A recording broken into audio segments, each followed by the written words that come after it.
We are back again. It's almost noon. I'm getting ready to leave. But rear bumper finally came off. Took forever. So here we are. Front valance, rear bumper, cowl for the by the windshield, and front bumper with bracketing. So that's all done and taken care of. So everything's being closed up. Keys are already locked in the safe, so there's no worries or issues. I don't want to take any chances with the factory replacement glass for the convertible, as you can see.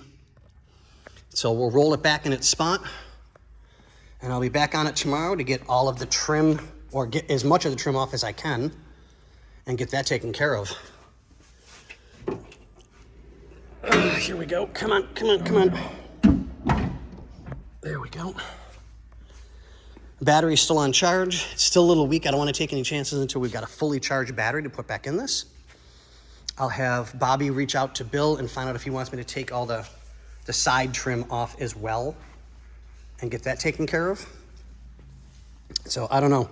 We'll see how the owner wants us to do it, and we will go from there.